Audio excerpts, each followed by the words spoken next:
Hi, and welcome to L10. I'm Fiona Pando. As we wrap up the fall term, we have lots of segments lined up for you today. But first, some headlines. Last Thursday, Laurentians began a celebration of the 5 days of Diwali. The Hindu student organization put together events to honor the festival of new beginnings and the triumph of good over evil.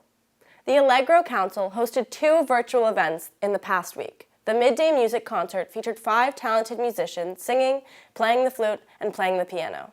The Allegro Show was a virtual showcase of performances, including third former Alistair Lamb, who was named Musician of the Week.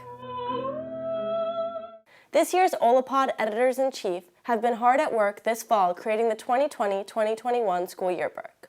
Our features team brings you an inside look into the work they've done so far and how they plan to adapt this yearbook in the midst of the coronavirus.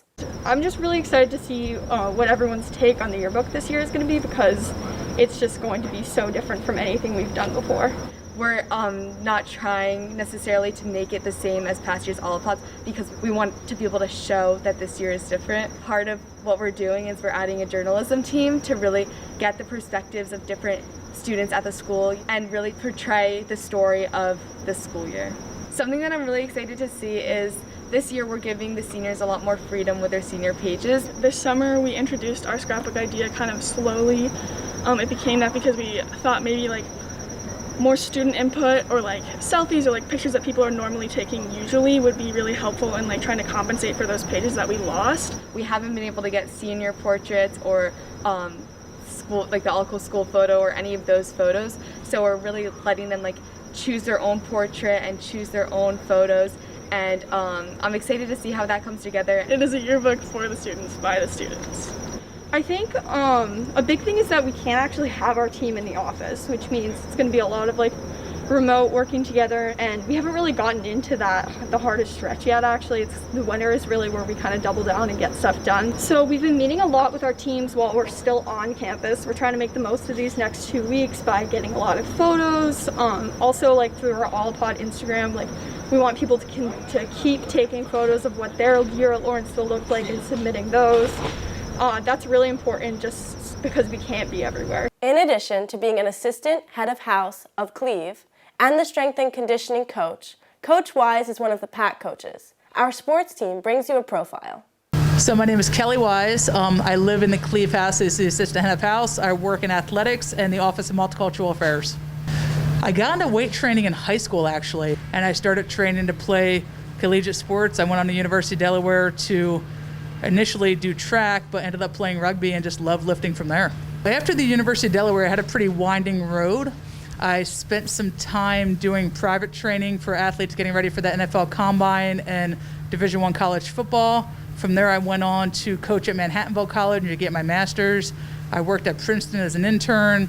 I worked at Villanova as one of their strength and conditioning coaches, did some private sector stuff, and ended up moving closer to home, and Lawrenceville was just a really good fit for me. Being a woman in a male-dominated field, you do face adversity, you do face microaggressions, and finding a way to get past that and finding a way to not only rise above that, but use that as an advantage has been key to getting this point in my career.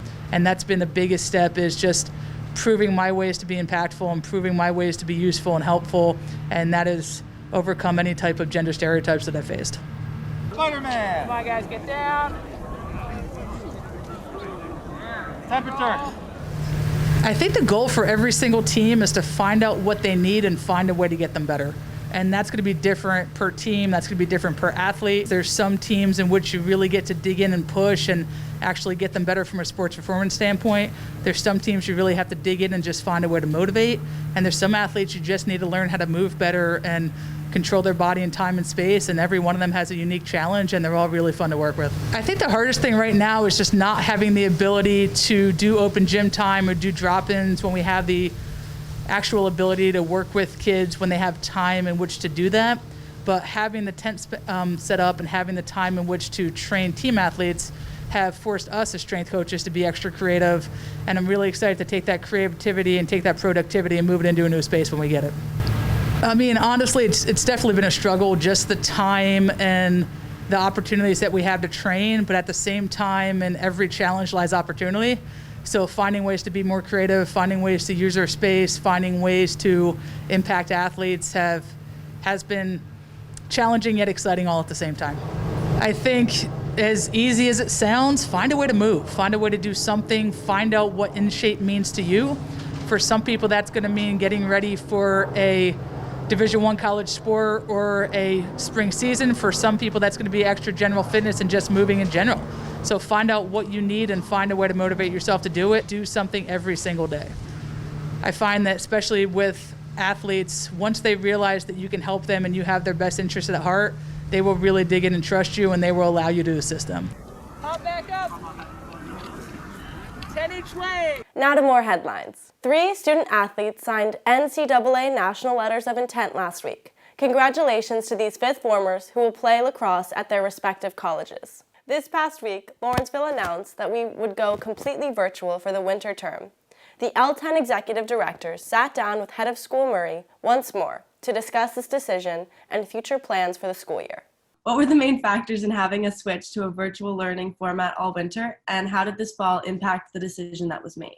We had a pretty long list of factors, but I would say in summary, the rising pandemic, which is clearly coming back aggressively right now, was a factor. Weather, the winter weather in Lawrenceville and our inability to use indoor spaces or really to accommodate everybody in indoor spaces, particularly around athletics and co-curriculars, that sort of a thing. And we can't have the tents in the winter because the snow load on the roof of tents, they're not rated for winter use.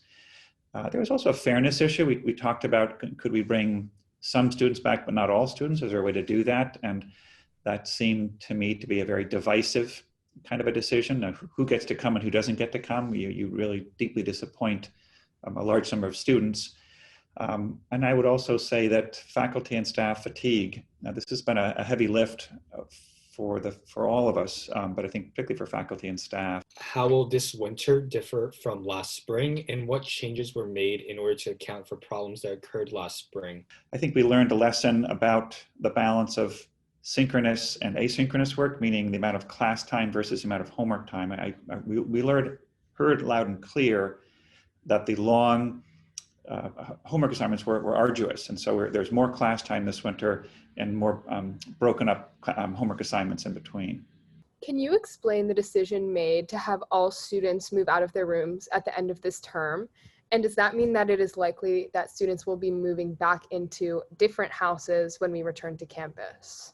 So the reason we had students move out and pack up is so that we would retain some flexibility. We're still making decisions on what the spring will look like, but there are certain things that are clear to us. So for example, having the 5th form back on campus, we haven't solved that yet and how that will look and how that will actually work, but that is our goal. We don't know yet if or how we're going to use Hilton Garden Inn. We may have that as an option, we may not, but I know the students who've been there have felt a bit removed from campus. So what steps is the school taking to account for the emotional effects that a virtual winter without pass-fail will have on students? We're going to work with advisors, and we're still developing kind of how this will actually work and how we'll communicate this with the faculty, but is that advisors will take the lead with their advisees in building what I would call a rich and dimensional day outside the classroom based on the advisees' interests. We're developing a rich array of opportunities, and obviously there'll be clubs like rocketry and robotics. Publications will continue like L10, the Lawrence, the Lit in the margins, things like that. We'll have the community services working on ways for students who are interested in community service to be involved. Explorations and Religious Life Council will definitely be developing opportunities. DivCo and ABC and planning for MLK Day will be very active. We're developing a speaker series so that students can kind of log in for those sorts of things. I know Stuco will be working with house presidents on different ways to keep house activities going. So our plan, and we're well into it, is that there'll be a lot of options for students to stay connected and stay involved and feel a part of the school community. Have there been any plans made for the spring, and will the school continue to practice COVID cautious protocols after being 4 months away, or do we expect to return to some degree of normalcy? Coronavirus will still be a reality this spring and will still affect life on campus. Is it possible that with the vaccine or with testing that some of the very stringent COVID cautious practices can be relaxed? Possible. I don't know if that will happen, but I would welcome it if we can make the case that we can, relax mask wearing outside, for example. One of my goals would be that we find a way to get some degree of interscholastic competition going again. I don't think that means we're going to have normal sports seasons in the spring, but can we safely compete on some basis with some schools? Having an in-person graduation of some sort would be important in my mind. So that's my hope, and that's my goal.